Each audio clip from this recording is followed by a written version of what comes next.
And welcome to episode 494 of Cinematary. I'm your host, Zach Dennis, and I'm here with Grace Winburn, Andrew Swafford, Michael O'Malley.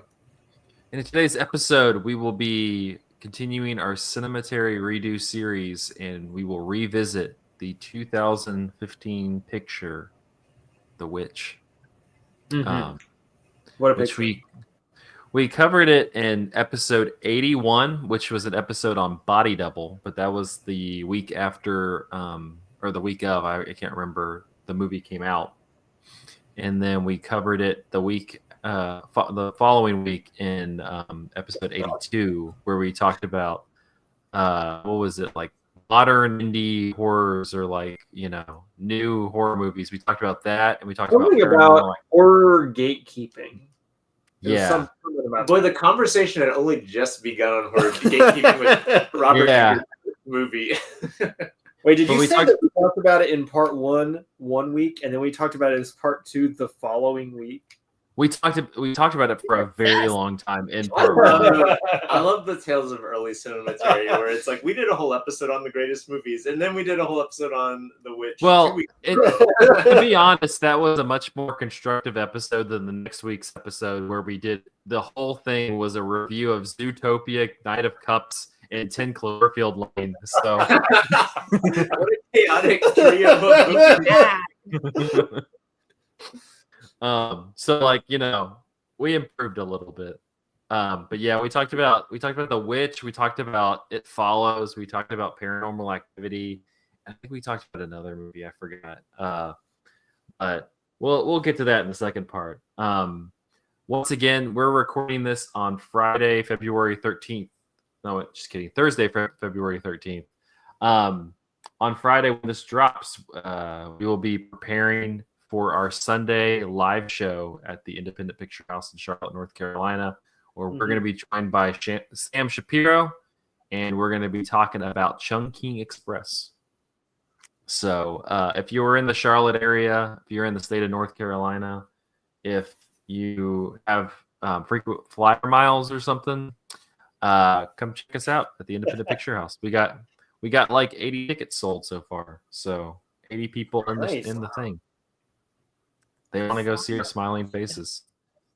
And we'll continue to update on the 500th episode in the first weekend of May.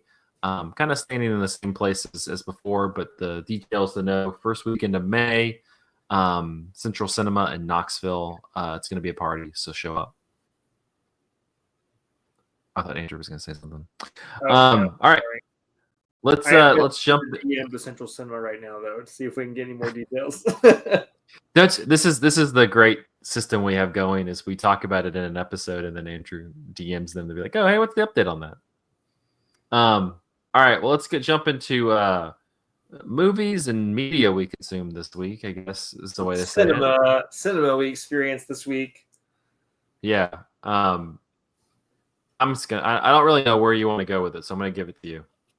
Okay. Well, I petitioned the Cinematary crew a couple days ago for us to talk about Kendrick Lamar's Super Bowl halftime show on the podcast this week, because we have done series in the past on both music videos and concert films.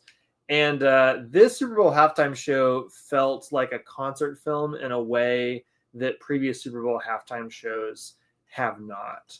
I mean, there have been a lot of great Super Bowl halftime shows over the last several decades, but usually I feel like what the camera is doing is just kind of getting coverage of the stage, making sure you can see the performer doing their thing. But the Kendrick Lamar one was cinema. Like, they had very highly planned out, like, camera angles. So many, like, images are being constructed, and it just felt like the visual element was equally as important as the musical element. And so I just wanted to hear y'all's thoughts on the Super Bowl halftime show and the cinematic qualities therein. I don't know, anybody want to throw out a hot take? I Grace didn't is watch smiling. it. I Watch it.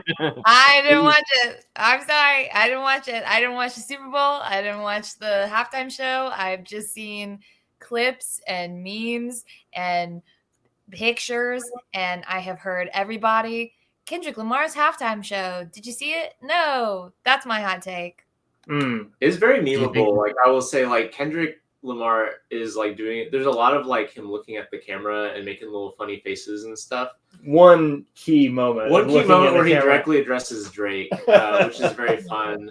But a lot of the other ones, like I think like an underrated element of like Kendrick Lamar's music is him doing little like quirky like things with his voice. And yeah, like he I has think, a very like, silly voice. he can do a Yeah. really silly voice, and he a lot of times it's done for dramatic effect. You know, like he's got the like depressed like inner monologue and like To Pimp a Butterfly or whatever. But I feel like more recently he's kind of loosened up with it, and so like on a bunch of the Drake disses he's like kind of playing with like tone in his voice, and I just seeing that visually represented, like with him, like the way his body language is, like it's so like exuberant but also like very controlled in the sense of like you can see as he like modulates the tone of his voice, like he's also modulating like his posture and stuff. And I think that that's like, I don't know, I've never actually seen him perform live, either, you know, on a recording or live, or like there being there myself. So I'm curious if this was like a new thing for him or if this is always how he does it. But I thought he was like,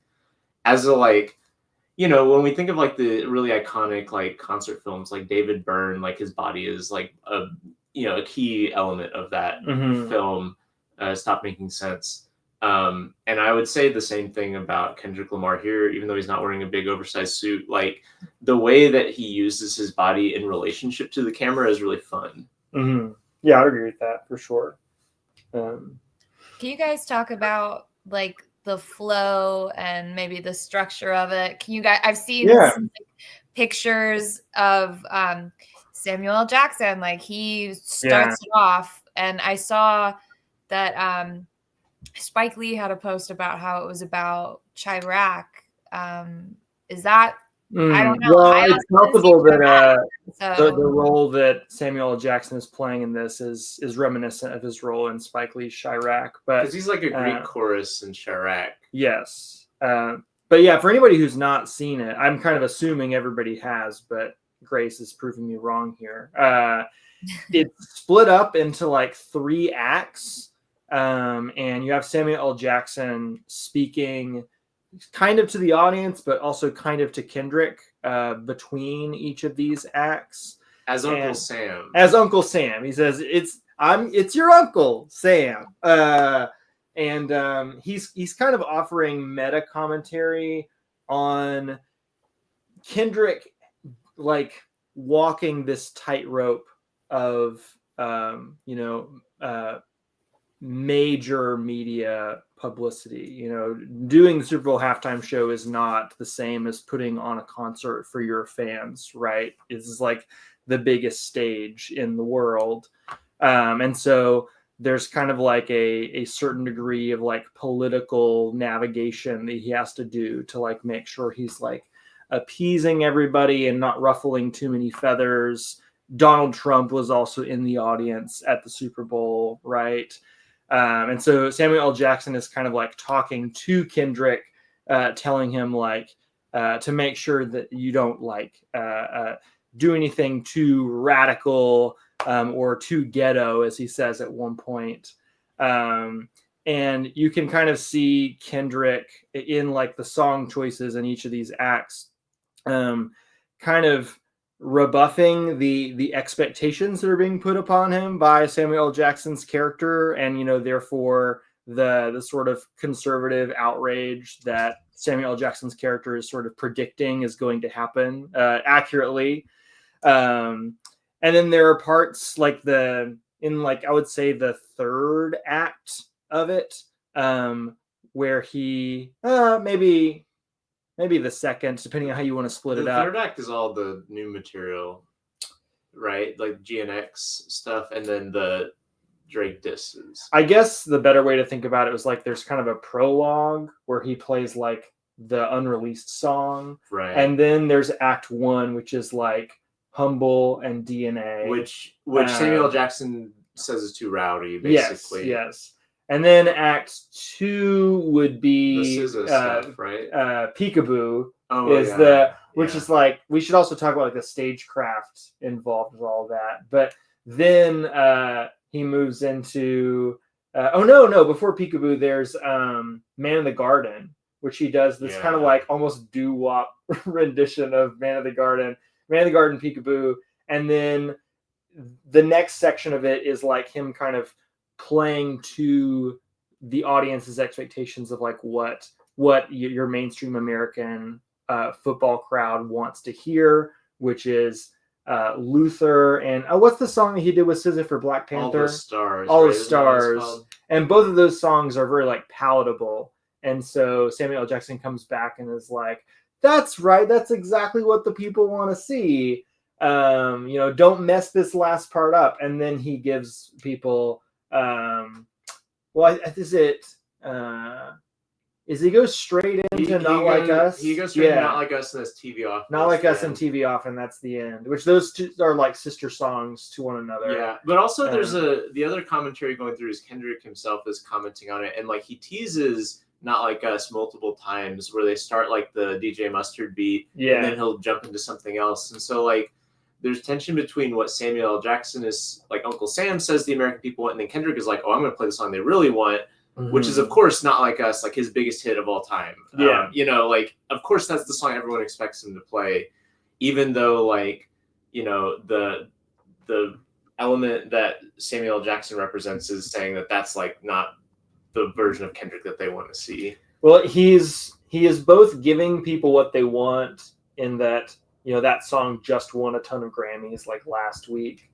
But also, it is also kind of a politically subversive song too. It's not just about Drake specifically, but kind of about like a certain class of people who gets to get away with all sorts of things because they're sort of above the law. In its totality it is, but the part he plays is just mostly about Drake. That's true. So, I mean, that's another thing like typical of Super Bowl halftime performances is more of a medley than like and so like which I thought Kendrick navigated that in like a really artistic way. He did, but a lot of the songs you hear like a verse maybe, and so like it's kind of interesting like what is cut in and out.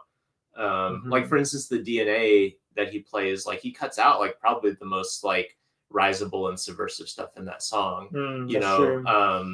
And I don't know, it's interesting. I thought it was a lot of fun. I don't love Super Bowl halftime shows specifically because of that medley element to them. Sure. And I thought this one kind of gets hamstrung by that same part, that same element. But I enjoyed it. The what do you think of the American flag iconography? Because that's another thing is all of the background performers are in red, white, and blue and are frequently like making American flag designs with their bodies and stuff. Yeah, and specifically during Humble, we see them like standing in rows. They're doing like as the if head they bobbing, are the American flag. and they're doing the head bobbing for the music video. But there's also like a clear line dividing two halves of the American flag, and Kendrick is standing in between them. That feels like a pretty clear symbol for like a divided America, especially post the Trump inauguration. I 100% took it as Kendrick saying like I'm on top of America, I rule America right now. I don't think that's what he was doing, but I don't know. You could be right. I don't know. Maybe he also says it's a cultural divide right before he goes into Not Like Us.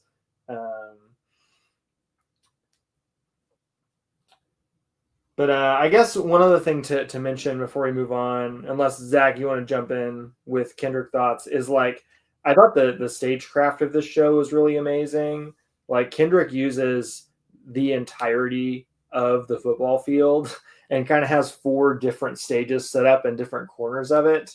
They're also they are these different symbols. There's one is shaped like an X, one's shaped like a circle, one shaped like a triangle, one shaped like a square. Which some people have taken to be like the PlayStation buttons. But also I've heard people say that it's a reference to Squid Game and like the different factions in Squid Game. I've not seen Squid Game, so I can't speak to that. But there is definitely like an overarching allegory happening in the halftime show about like playing the game in America, whether that is, playing the game of the Super Bowl halftime show or like the game of capitalism or like living under white supremacy or whatever. And so all of these stages kind of have like a different character to them in a way. Like the one that's shaped like a circle, he's rapping in the middle of the circle while there are people like marching in a circle around him.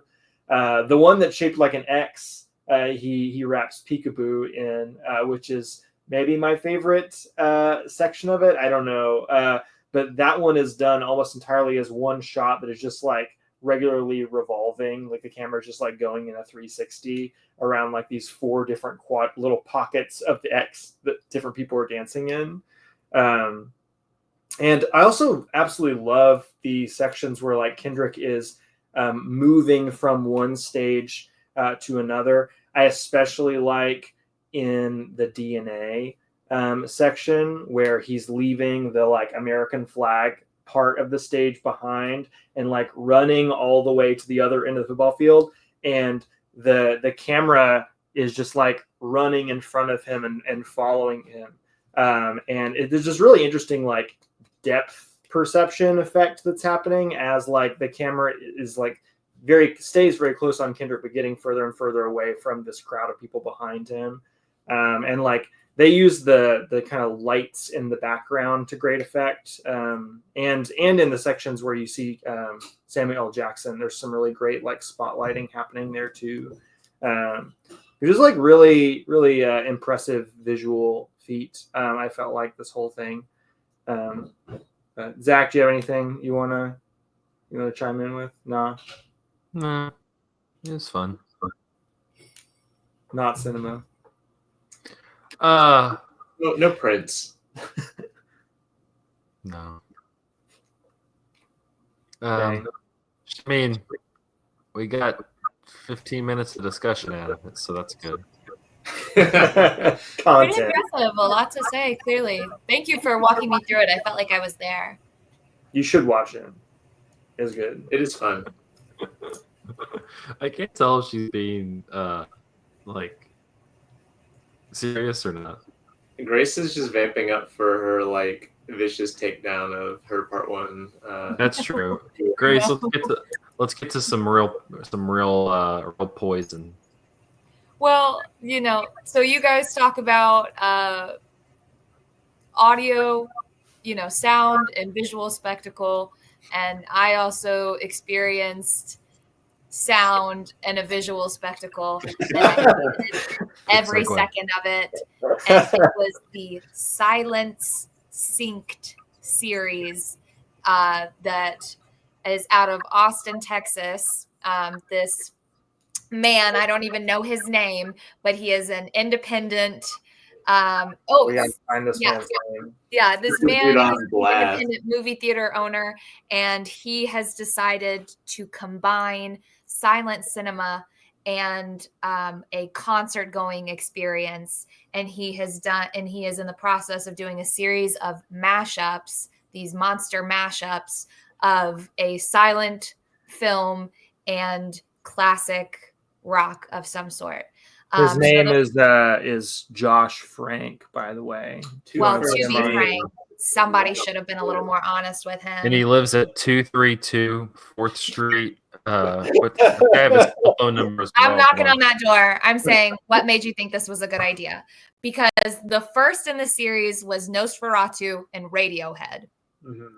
This second installation of the series is Buster Keaton's Sherlock Jr. and R.E.M. Now, where to begin? These are, I guess I'll start with. How do you feel about R.E.M. before we get started? Oh my God. I had no thoughts about R.E.M. before this started. I couldn't tell you, like probably gun to my head. I don't think that I could have picked out an R.E.M. song. Like I couldn't have told you one. I couldn't pick it out of a police lineup, pull the fucking trigger. Like, I don't know. I don't care. And now And now, after having seen it and having heard some R.E.M. songs, I'm angry that's number one, that's my first experience. Like, my exposure to them was in such this like egregious, self-serving, narcissistic experiment as this was. We're on a road trip this weekend. We got to make Grace listen to some R.E.M. No. We got to do. Make sure the door is locked, because I'll bail. Make sure I'm buckled in, because I'll bail. You're gonna pull a ladybird. I would love to, but like, because I just it made me so angry. So I'm so sorry. He picks out and curates songs, not just like a whole album of R.E.M, but he picks out and curates, R.E.M songs from whenever, wherever, that he thinks fits the action on screen. And I guess let's say this, my number one gripe with this, besides I guess I hate R.E.M now, is that I truly don't believe that there was that much care and thought put into the curation. Because when you are soundtracking silent film, the soundtrack, the composition is meant to give the impression of information. It is meant to give the impression of cohesion and sound, and it supports the narrative on screen. The primary source is the film, and the music is secondary, and it just sort of punctuates or accentuates or falls back or stands out when necessary to help accentuate some sort of action on screen. This distracted entirely.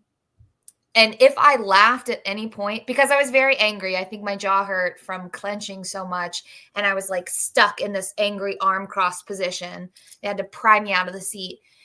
If I laughed, it's because Keaton is funny. He establishes a very foundation of what a sight gag is in any and all of his films. So he just stands out as funny. So yes, I laughed, but it's just because it's Keaton. I didn't laugh because some joke was punctuated for me with some sort of slapstick, musical number.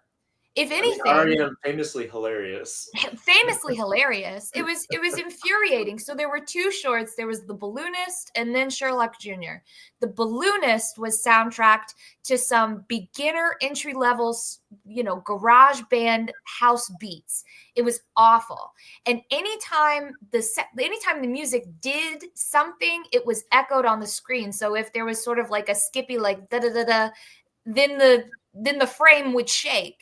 Oh, I thought that was so annoying about the Nosferatu thing too. They were doing all sorts of little visual effects on the screen that I thought was so distracting. It's so distracting. You don't get to do that. The nerve of you. How dare you? Like, it also isn't far enough. Like, if you're gonna visually transform the film, like actually transform it rather than doing these Windows Movie Maker looking things. Yeah. This is exactly what it was. They put this filter over it. At one point. Dude, you gotta send the link to this podcast. It was disgusting. I hope this man hears this, because it like, number one, I love silent film now. And I think that was such like a bastardization of a silent showcase as there ever was one. I think it is self-serving, because it really did, like, he introduces it as like, I like R.E.M. I like the Pixies. I like Radiohead. I like pizza. I like school. I like my friends. Like, great. But it's like, you're not doing anything. You're not giving us anything new. I don't think that you're not enticing silent fans from any walk of life to come and show up, because what they want to see is their favorite silent movie. They want to enjoy it. And instead they're just angry because they're so distracted by whatever bullshit filter you put to it. It makes these films look cheap. And you don't have the acumen or the, gift that Buster Keaton had with his movies 100 years ago that you do right now. You don't. It's very presumptuous to think that you can sort of improve upon something that has lasted so long and that is the very foundation upon which we all agree, like, this is comedy. But I digress. But then if you're a new silent film fan and, you know, you watch that and you're like, oh, that was fun. And then you go watch, you know, Metropolis at home, you're going to be like, oh, this is not that. And where's R.E.M? Yeah, they're like, where's the R.E.M? Where's They Might Be Giants? I thought they were going to play the my Smiths with filter? this. Where's my tie-dye filter? I mean, it was just egregious. It was such an affront, and it offended me to my very core. And I wish I had asked for my money back, but I sat through the whole fucking thing because I was like, there's no way. I felt like I had to see it. And I'm very, I'm not glad that I sat through it. Actually, I regret it. What? Grace, have you seen Sherlock Jr. before this, or was this your first time? No, I had never seen Sherlock. Oh my God. Jr. I had never Grace, seen Sherlock Jr. I'm like, look, I really like Buster Keaton. After my time in Italy and Pordenone, the silent comedies that I saw, just it all, everybody, you know, every culture has their take on Keaton, on Chaplin, on Lloyd, and they're all fantastic and they're all hilarious. And I learned so much about soundtracking silent film. I learned so much about the process and the sort of, you know, the musical improvisations that go into scoring silent cinema for a live audience. And it was also eye-opening. Everything was so beautiful.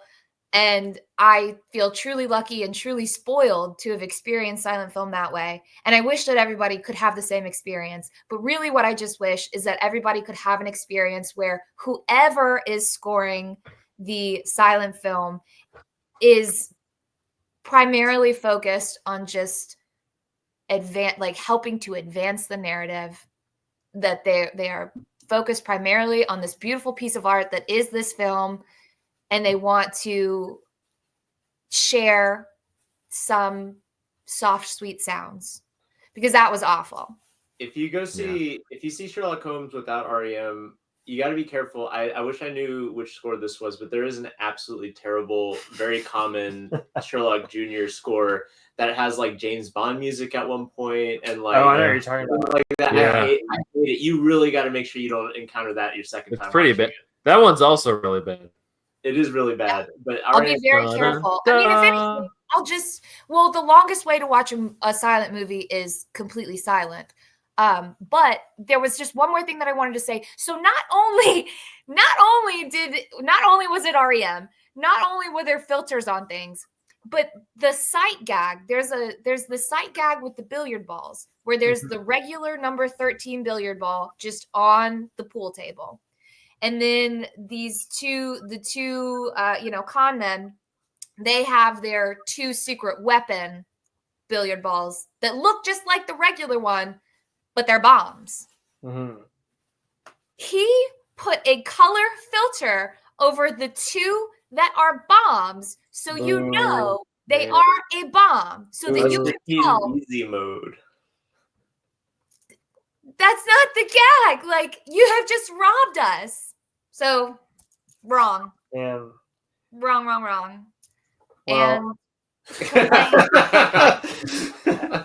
as someone who just on the last episode of this podcast watched Man with a Movie Camera scored by a 3-6 Mafia album, I think that, you know, watching a silent film to a specific album can be a cool experience. But this doesn't feel like shout out to my Andrew Swafford scored Man with a Movie. Yeah, you could also listen to Andrew Swafford's synth tests while we watch Man with a Movie Camera. Silent Syncs, Andrew Swafford. I think the thing with the silent sync thing is it feels like someone doing what Andrew just described, but somehow getting national distribution doing it in the theaters. And that, like, just let this be your little personal thing that you do for fun, rather than like the presumption of people are going to pay to come see this. And there's no connection between the music and the film whatsoever here. Like, Michael and I saw Nosferatu, which is also a silent synced thing, with Radiohead's Amnesiac and Kid A, which are two albums that I love, but I don't feel like they added to the experience of Nosferatu really at all. It's a great trick to play at the end of your Hinge date for your date, but it's not a great trick to distribute nationally. If I'm your hinge date and you do that, I was about to say I'm that is not. fucking, gonna I'm work. leaving. I'm leaving your apartment or your house with something. I'm stealing because All right. you stole something from me. Silence Synched. Don't see it. Silence. Yeah, info Well, at silencesync.com. All right. We got like 5 minutes. Michael, do you want to regale us with Dogman? Sure. So I went and saw the newest DreamWorks animated film, Dogman, which is based off of a series of graphic novels by Dave Pilkey, who's probably most famous for doing Captain Underpants, which DreamWorks also adapted into a movie several years back. And if you saw Captain Underpants by DreamWorks, a lot of the same sort of like energy is at play. Did you like that movie, Captain Underpants? Captain Underpants, yeah, actually, Captain Captain Underpants is in kind of like a hot streak of DreamWorks, where they were, I felt like, doing fairly like inventive stuff with their animation, which is funny because like DreamWorks for a long time was known as kind of like the trash bin animated studio. You know, like things like Shark Tale or Over the Hedge kind of look like garbage.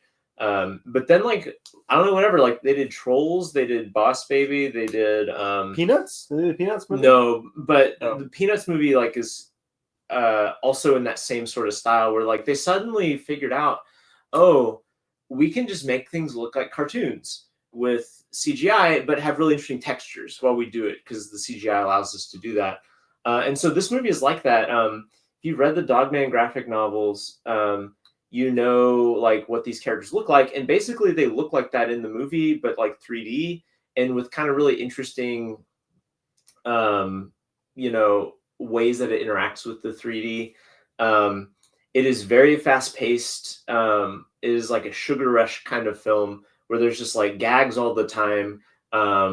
It is very like absurd. Like the conceit of the Dogman books is that as George and Harold from Captain Underpants are writing the comics, and so it's like got this like almost like kid playing around stream of consciousness sort of style to it, where it's just like one absurdity layered on another.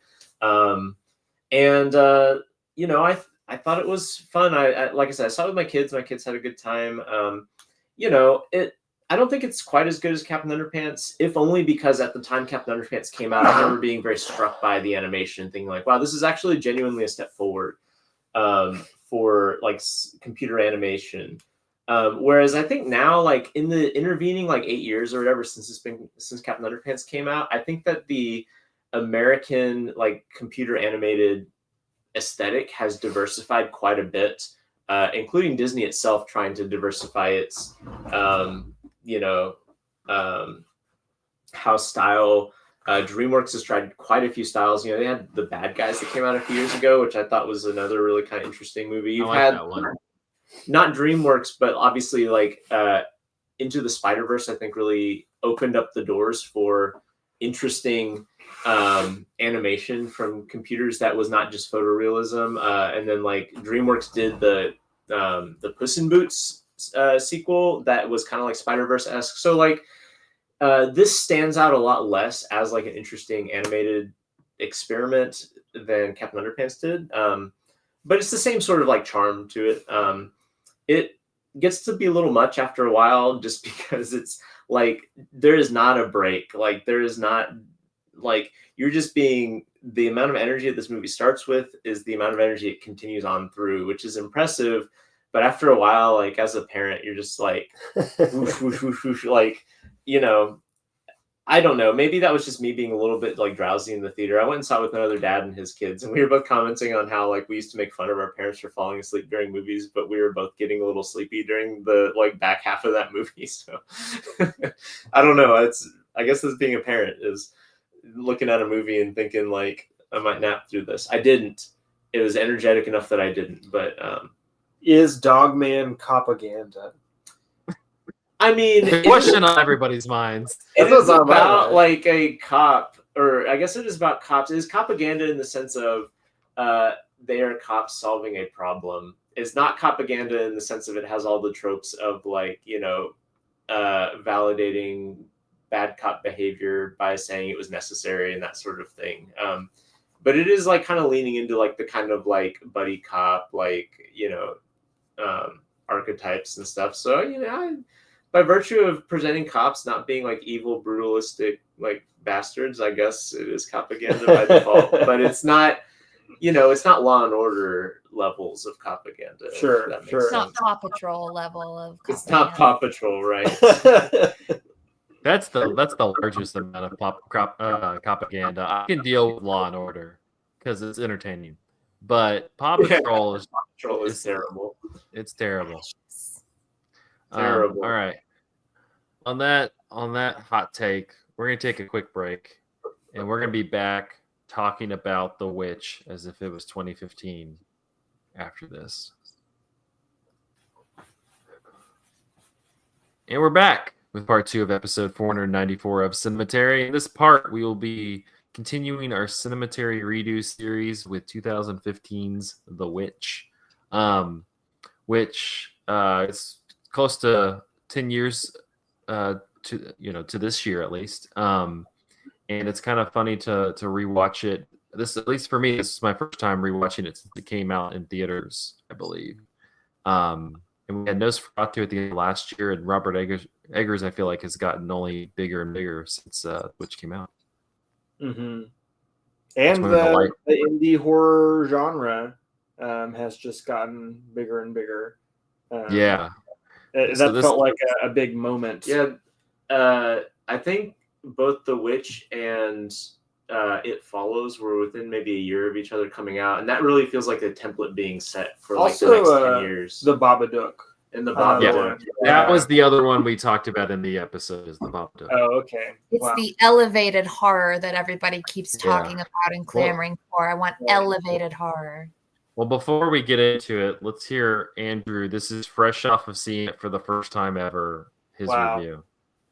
Yeah, I really loved it. I kind of feel intimidated by the prospect of trying to like sum up my feelings on it on the podcast. But this is a movie that I went into the theater with probably too high of expectations, incredibly high expectations. I was like, I think we have a problem in the film world right now with hype before movies, especially on Twitter and like the media cycle. They kind of express right through that. Especially because this movie came out like a year ago. For years. Yeah, and like a lot of the movies that came out at Sundance, like Me and Earl and the Dying Girl and Dope, came out so much earlier than The Witch did in terms of like wide release, and people were just like itching for this movie, and it's gotten so much buzz.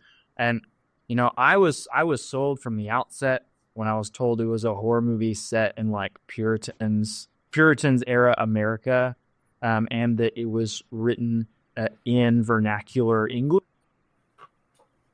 Kind of that King James Bible Shakespeare style of early modern English with all the these and thous and thines and all that stuff. Like just as a guy who teaches English, like that makes all like the nerdiness inside of me get very, very excited.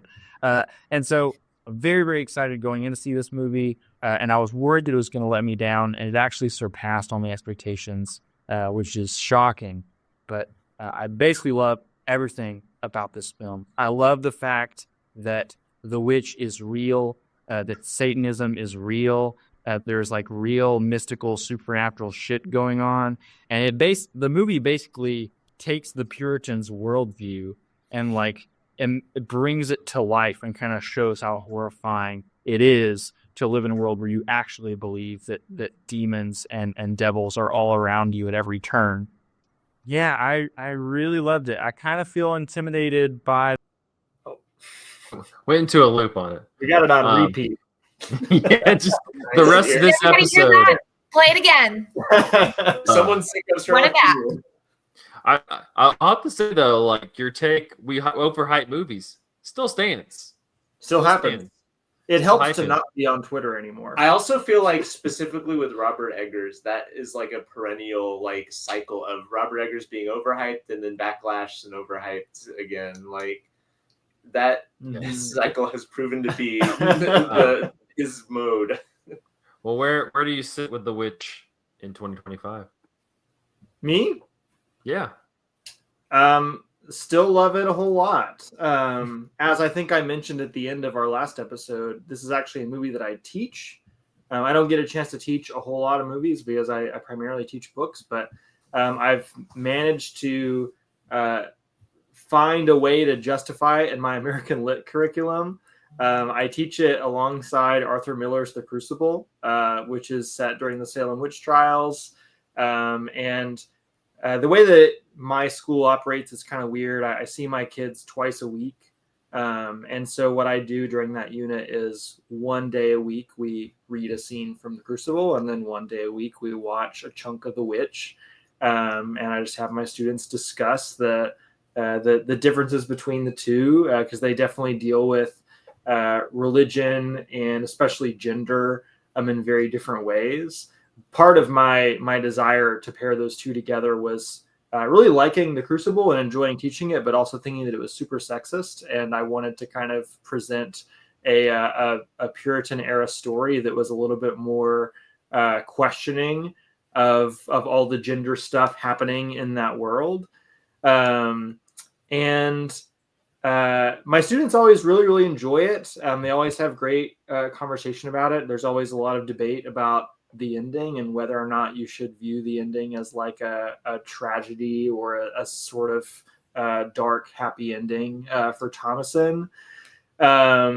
But the more that I've taught it, the more respect I have for the movie. I feel like it's just a really tight, perfect little thing, where every individual element of it has some sort of larger thematic resonance. It doesn't feel like there's any like wasted minutes in the movie.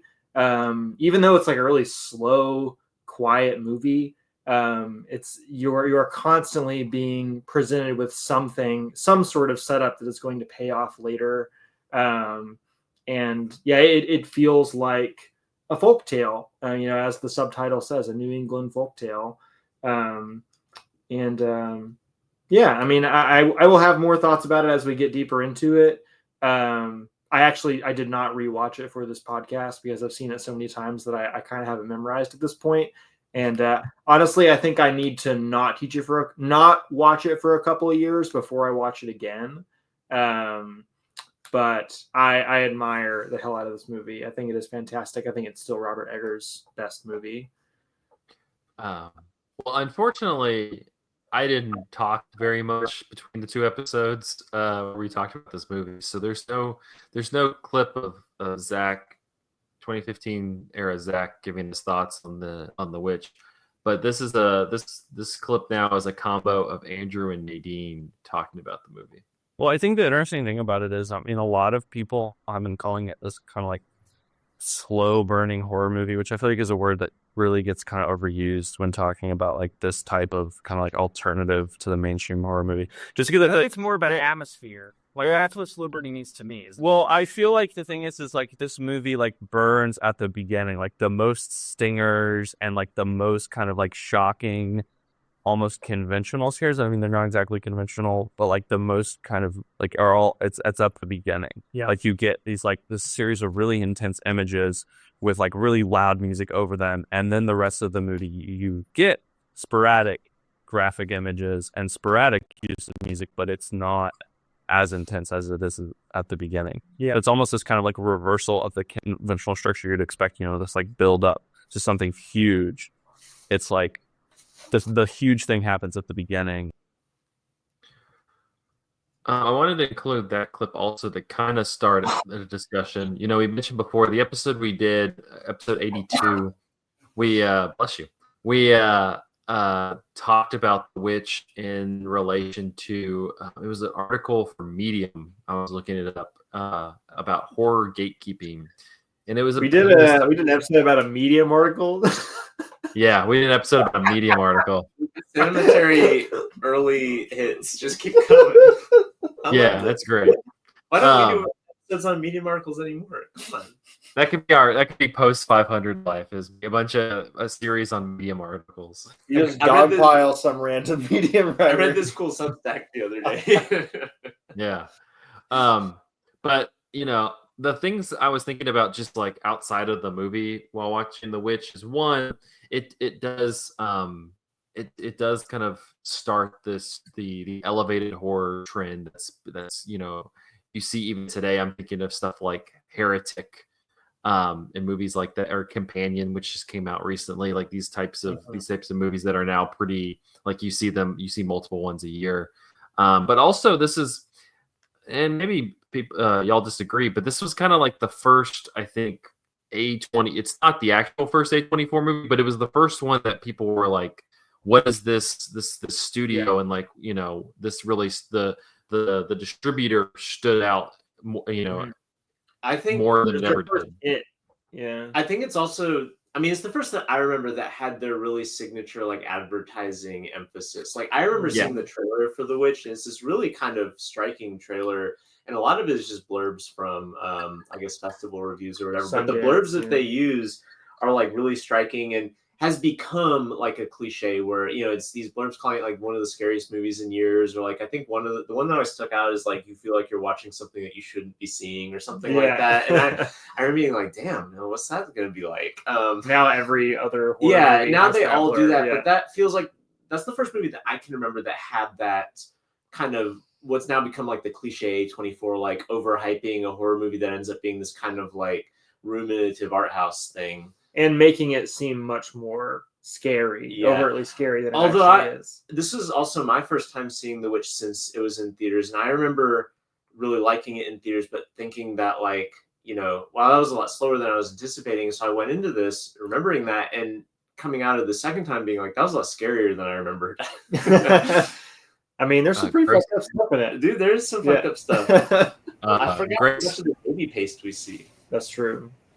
Grace? Yeah, I definitely I came to it a little later because of the marketing making it sound so scary. I can be such a chicken in horror movies.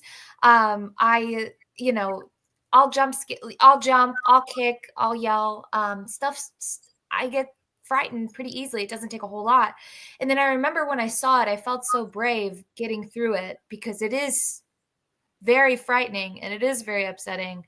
And it's especially scary, you know, I think a lot about like Thomason and this teenage girl, all of this just happening around her and her being like the nexus of it and like not really realizing her role or like her relation to all of these awful things happening. And like, that's frightening and isolating. But it's so ghoulish and ghastly, and it always kind of feels like something's happening in the margins that I just can't quite make out, and that really scares me. But it took me forever to get to it because it sounded so scary, and you know, and then it is a much slower burn, but these great big images that splash across the screen, they kind of linger for a little bit. I don't think anything is quick.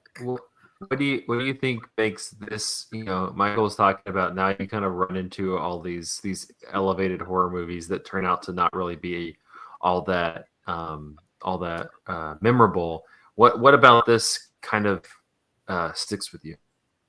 So I think that is such a good point. I think this is definitely like the bar for elevated horror, and then everything else that follows. It either needs to be as good as or better, but if it's worse, then it's, you know, chuck it. Heretic is a high bar. Oh my god, that's a very high bar. I mean, this is one of the elevated horror. Like this is very much like what comes to mind. I think that what was the scariest? When the mother. I also didn't rewatch this. I'm so sorry. But I think about like the images that have stuck with me the longest. It's you know, the mother getting, you know, pecked by the birds. It's awful. Yikes. It's awful. I think about Caleb regurgitating the apple is pretty fucked up. Dude, all the stuff with Caleb dying too is really like upsetting. Oh yeah, it's a very like emotionally devastating movie. Yeah, I think also I was bracing myself. This is also one of those ones where you kind of like brace yourself for like a bigger jump. And for me, it was the peekaboo between Thomason and the baby. I love that scare. Like bracing myself for a face, a figure, a weapon, a something, a blood, and it's nothing. Is like that's scarier. That it is. It is. Yeah. So that stuck. Those are some of the bigger ones. that have lingered in my chicken brain.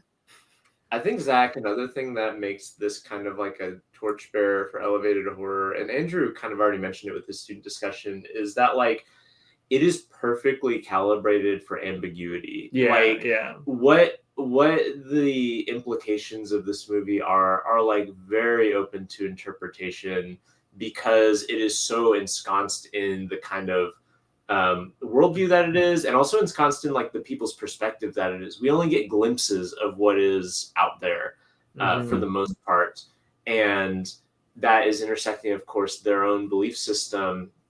And like you know, I just think like there's a lot of elevated horror that works like exclusively in the realm of metaphor, and that's maybe more downstream of like It Follows or something like that. But like there's the other elevated horror, which is like working just on the realm of atmosphere.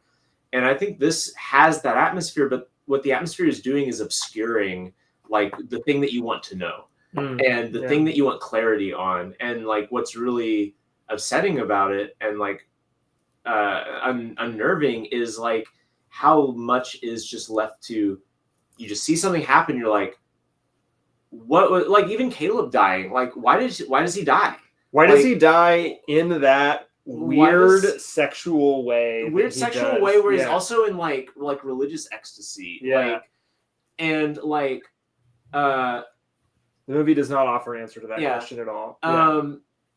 You know, what in fact happens to Caleb after he gets seduced by the young witch, which by the way, I was looking up the actress who was doing that because I was like, I was looking at the cast, and she had been in Playboy and also a Victoria's Secret model, which is like an amazing like meta thing. Her and also the guy who plays Black Phillip. You only see the human form of Black Phillip for like a second, and he's like obscured in shadow, but he's also like a male model. That's such an amazing like meta casting. But even like the Black Phillip stuff, like at the very end, like, you know, there's a lot of the movie where you're just like, these kids are just fucking with you about Black Phillip. And then Black Phillip turns out to actually maybe be the devil, but it's like super unclear what's actually going on. Like I know a lot of people, and this is kind of the meme about the movie, is that like Black Phillip is like feminist bae, you know, like liberating women, but like the witches literally like, kill a child at the beginning of the movie. Like there's a way to view this as like the witches are exactly what the Puritans have always imagined them to be, and they're just purely evil. But the movie is so oblique with them that it's really difficult to tell. And like the life that Thomasin has is so miserable, and she's so scrutinized anyway, that like it's even tough to say, even if the witches are evil, is this actually a worse existence for her? Is this more evil than the Puritans? Yeah, exactly. And you get to fly at least in that scenario. For real, so that's and be cool. naked. I mean, come on. Yeah. I'm really glad that you guys said that, because before coming on here, I was kind of like struggling to latch on to further critique for this film, just because I do think it is so neat, and you know, nothing is wasted. But I'm so glad that you guys pointed out that there is some ambiguity, because I was having this feeling of like, it is so straightforward. Witches are real, the devil is real, and it's right here in front of them, instead of that sort of, you know, with Crucible, well, it's about the, you know, it's about McCarthyism and politics, but like, you know, or like mass hysteria. It felt like the ambiguity is not so obvious. So, you know, harder to latch onto. So I'm really glad that you guys said something about that. And also that you brought up what your students say, like, is this, you know, the witches, the end of it, is it a better life for Thomasin? So I'm gaining a lot from this. I just really want to throw that out there. I appreciate it, because I was just so of the camp of like, what else is there to discuss? It is fantastic. But you know, this is great. I appreciate it. Thank you. Great discussion, guys. Great discussion. I think we should pause to congratulate ourselves for having this discussion. Have you been doing these things for a while? You're really good. No, I just, you know, it's like, thank God. Okay, you're absolutely right. Like, there is more to this. Yeah.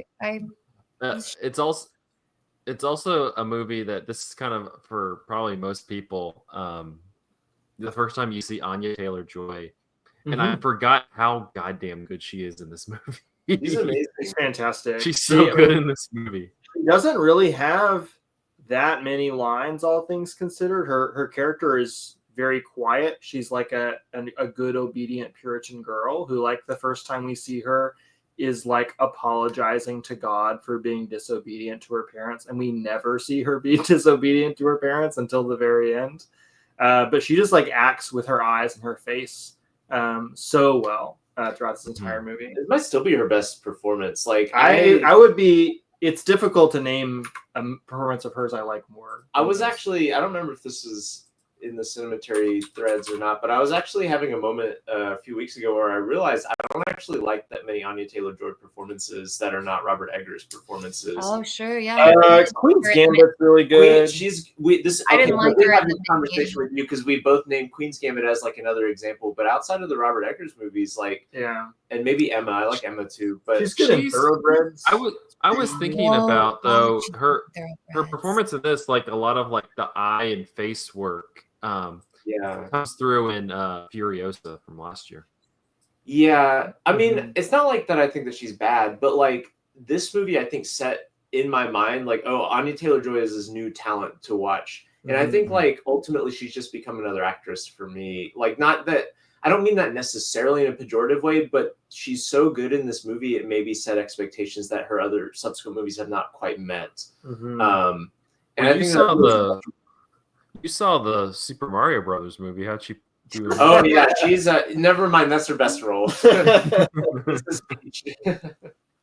No, it is true. She has a very weird career because she like does this and starts getting all this attention, and then she kind of gets plopped in the X-Men machine for like a random X-Men movie that nobody saw. She's continued. There you go. She's continued. The New Mutants. I saw it. Yeah. I was there. It was awful. They've kind of thrown her into a bunch of like kind of semi-blockbuster thriller type things. I saw she's in something with Miles Teller that's on Apple TV right now. You know, she did Furiosa. It's tough to argue. Like, she has a very odd career path in terms of like the movie roles she's taken. And so this is still probably the top thing she's done just in terms of acting. Yeah. Even in like the Northman. Originally, she was supposed to be Lily Rose Depp's character in Nosferatu. But I honestly cannot picture that. Like, I can't either. It's way too physical. And I hope she does work with Robert Eggers again. I'm sure she's always good. She's good in the Northman as well. Yeah. Absolutely. This one in terms of Robert Eggers' career also, like he has no like joy in his movies. He's not very funny. Criticism a lot. This one is less funny. This doesn't really have any funny parts. I don't. This is maybe his least funny movie. I'll be honest. It's very other ones. The Lighthouse is hilarious. Northman has some very funny parts. Yeah. The rest of them are very funny, but this one is very this is where probably the criticism stems from. Yeah. The Puritans don't have a sense of humor. There's nothing That's funny. true. Yeah. Also, props to 2015 Andrew for like immediately identifying Robert Eggers' auteurism of like, we are presenting historical stories from the perspective of the people I was actually of this time period. I'm gonna pull a Grace here. Like, I was really impressed that you like immediately walked out of the theater knowing that, because like I walked out of the theater in 2016 when I saw this and thought, wow, it's cool that they sound exactly like Puritans, and that was the extent of like my like thoughts about its relationship to the Puritans. So Andrew, you were already on like that. Nailed it. You were already prepping to teach this like from day one. Yeah. Well. Well. Yeah. Can I just throw out the? Oh, sorry. Go ahead, Zach. No, I was going to make a comment that since two of us watched this movie, Michael and I have anything else that we can add. But no, you can go ahead. I was just gonna say, circling back to like naming scary moments in this movie, I think the first moment you hear Black Phillip speak always makes the hair on the back of my neck stand up. It is amazing. That was such a surprise. Like the last like 10-ish minutes of this movie, I remember really like 2 to 5 minutes. No, but like starting with like the dad getting like gored to death. Or Oh, whatever, yeah. like all that onward, stuff happens very fast. It happens Yeah. very fast, and I remember like in the theater like not knowing what was going to happen. I was like, what the like I had no idea if something super scary was going to happen or if the movie's just going to end or whatever. And it was very hair raising this time too. Second time, even after like the Living Deliciously has become like this movie. I think also is like an early like memed movie. Well, A24 really leaned into that. A24 created a Twitter account for Black Phillip. Oh, I didn't know that. And Black Phillip, oh man, you don't know the Black Phillip Twitter account? It's probably, I don't know if it still exists in Elon Musk's Twitter landscape, but I'll take a look for it. Real banger tweets on the Black Phillip Twitter account. Anyway, even after having all that meme, like a lot of this movie has been memed a lot, and weirdly that has not dulled its impact at all. Like the ending with Black Phillip is still very like unsettling and like you said, like hair raising. Even though wouldst thou like to live deliciously? Do you like the taste of butter or whatever? Like I've seen that recontextualized so many times. Like I was surprised by just how much I was immediately put back into like I'm feeling like I'm seeing this for the first time. But it was like instantly iconic. Yeah. Right? It's a hypnotizing voice. It is absolutely hypnotic. It is so melodic. It's like nothing I've ever heard before. And I think I found I think I remember kind of like looking around like, where is that coming from? Where is the source of this spell being cast upon me? I would sign my name in the book if that's how they asked, so politely, so gently. The taste of butter? What? Butter, come on, butter rules. Would y'all like to hear some Black Phillip tweets? Oh, sure, please. Thank you. So Black Phillip, still on Twitter. His last tweet was in April 2021, where he said, "It's not me, you guys. I'm alive, thriving, actually." I'm just kind of scrolling through. One is, "What do you call a goat with only one ear?" Van Goat. I love this joke. I love this joke. I want to know who the person was. It's like it's your job to maintain this Twitter feed. There's somebody who says the witch was pretty gay. Don't waste your money, folks. And Black Phillip quote tweeted it and said, "You never gonna get your money back. Goat to hell."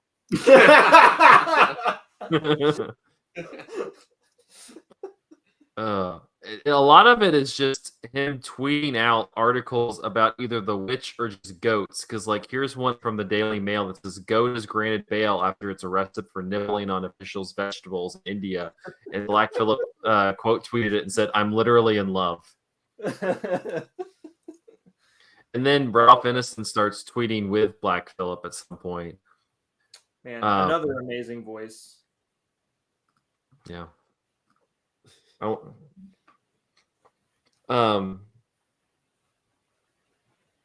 Do we feel like there's still too much hype in movies? In Eggers movies or in horror movies? No, I'm just building off of 2015 Andrew's point about overhyping movies. I mean, I think your quote is even more like I don't know. Like I'm very impressed with 2015 Andrew. Like you could say the elevated horror is a genre that's built on hyping movies before you've seen them. And sometimes that pays off, but in a lot of ways, like it's left people very frustrated with the genre because a lot of people feel, some kind of way about like the way that these movies are kind of baits and switches. And, I feel like the most recent one to benefit from this was Long Legs, just a year ago. I also think that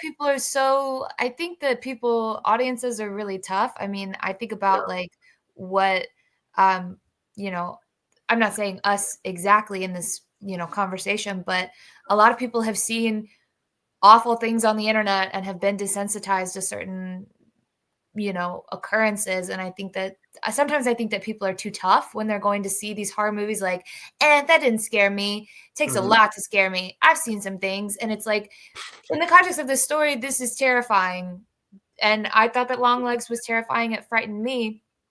I guess I'm afraid of the devil. That's the Catholicism in me speaking, but I think that elevated horror and like overhyping the film like before it comes out, it does end up letting people down because people are, their imagination is so much more powerful than what's put to screen, and what's put to screen is powerful and scary, but I mean, it doesn't really seem to phase the masses. I don't know. The hype also creates a challenge, right? It's like the Citizen Kane effect. If you're told Citizen Kane is the best movie of all time, you go into Citizen Kane looking to disprove that. Yeah. And I think also the tag elevated horror does the same thing, where like I was gonna say, I kind of wish we wouldn't even use the phrase. Like just because John Krasinski said something stupid one time doesn't mean we all have to. He said that. Yeah, look at John Krasinski.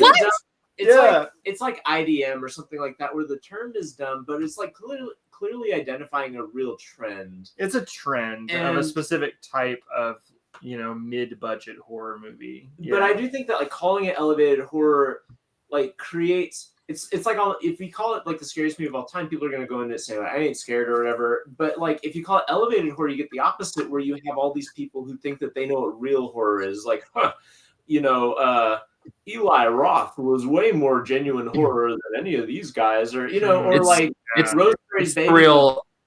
It's the real artisanal cocktail of the horror world. It's the real silenced Synched of the horror world. No, it's not that. I just think it's about the creation of expectations. Like, when you call something elevated, you automatically prime people to go in thinking, how can I knock this down on a pedestal? Mm-hmm. Or how can I find, I don't know what that horror gatekeeping Medium article was about, but I do see a lot of like, whenever a horror movie comes out that has some sort of like, not just like, complete like visceral, like, we're just trying to, do like pure horror. Like it's about something. If anytime a horror movie is about something, you always get the people coming out saying like, X, Y, and Z movie is more pure horror than this new like artsy fartsy whatever, because there's a challenge laid down about like what is real horror, what does it mean to elevate horror. Mm-hmm. And I do think that sometimes the conversations about horror movies have always been irritating. Like if you go back and read like Stephen King's like Dance Macabre, like from like the 1980s, you can still tell that horror movie discourse was irritating back then, because like it's always been a genre of people who view themselves as experts on the genre. But I think that the marketing maelstrom that maybe has escalated since The Witch has like provoked that to become the major discourse around like horror movies.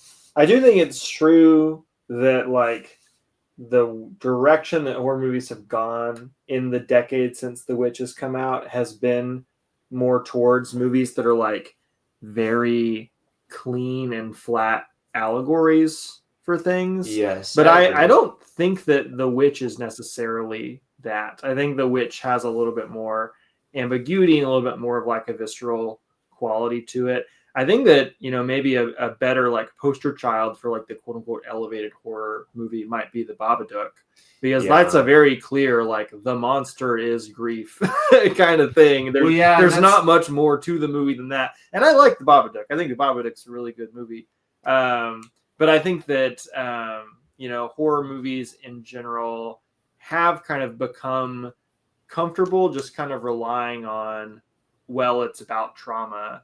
And like that's all we need to make this like a quote unquote elevated experience. It doesn't have to have any sort of like, high quality, like formal qualities or visceral qualities to work as a horror movie.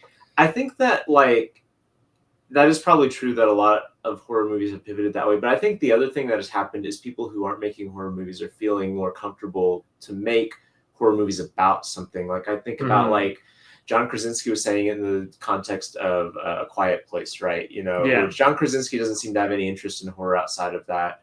Or I even think of something like The Substance, which I have no idea what what's her name's like affinity for horror is, but she doesn't have like, she is reaching out to an audience who might not otherwise see horror and they're interested in this because it's about something. And I like The Substance, and I like other movies that are elevated horror, but I think that there is like something about elevated horror is not just like it replacing. I don't know that it's necessarily replacing horror as it is like trying to expand horror into like more of a middle brow space that is more general audience friendly, or maybe not general audience friendly, but maybe like maybe middle brow friendly. This is maybe the word to use. Mm-hmm. You know, where it's not a big deal that The Substance is nominated for Best Picture, you know, whereas Silence of the Lamb being nominated for Best Picture was a much bigger deal in the context of its time. Right. And I think that horror has like made a lot of inroads with people who maybe 15 years ago would have said, I don't like horror. And the reason it's made those inroads is people thinking, oh, elevated horror has shown me that horror is about things.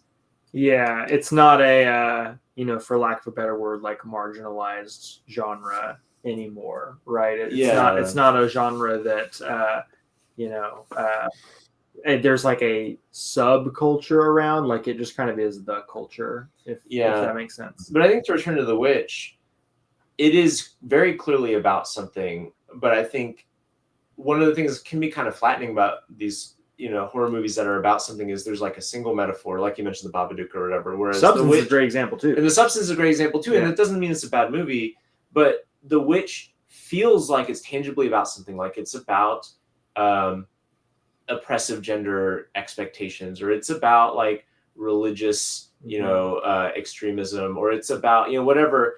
But it's really hard to, like, to our points earlier, like it's really hard to put your finger on what is the one word thesis that you can say about this. Yeah. And I think that that's something that gives it more legs than because it's kind of cryptic, right? There are those moments in the movie that you aren't given like a complete explanation as to why they happen.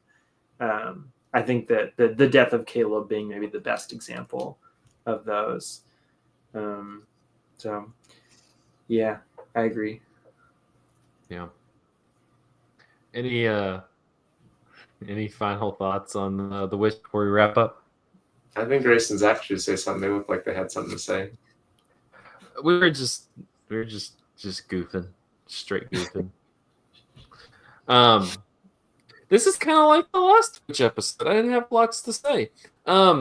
I kind of fell into that too, where it's like, right? I don't know. I have so much to say. You guys really highlighted the ambiguity of it all because I took it so at face value of like, what else is there to say? It all puts it, you know, right out in front of you. Witches are real. The devil is real. Magic is real. Hell is real. And we have fallen into it. But is God real? All of our God doesn't show up at all. And that it, you know, like, where's the greater allegory? Where's the greater metaphor? Like, what does this, you know, match up to in 2015? You know, if Crucible had McCarthyism and all of that, what do we have in 2015 that we have The Witch? You know what I'm saying? So I'm like, I'm really grateful to you guys for highlighting the I mean it because otherwise, you know, I just have that of like, I get it, I liked it, but I didn't get it. I like The Witch. I like it. It is a good movie. Agreed. That's, you know. I mean, is it fair to say it's like a modern classic? Yeah, I think so. Yeah. I think it's earned a certain level of like iconic status in the current horror landscape. It's iconic, right? And it's influential and it's good. I would say it's yeah. And it's good. Holds up. It's like good. My boy Teach it in Black school. Billy. Teach it in school. We have a really cool. Oh, all right. Well, that'll wrap up this episode of Cinematary. You can find us at Instagram at handle at Cinematary. Be sure to follow that account this weekend as we're gallivanting around Charlotte. But you can also find us on Letterboxd, letterboxd.com/Cinematary.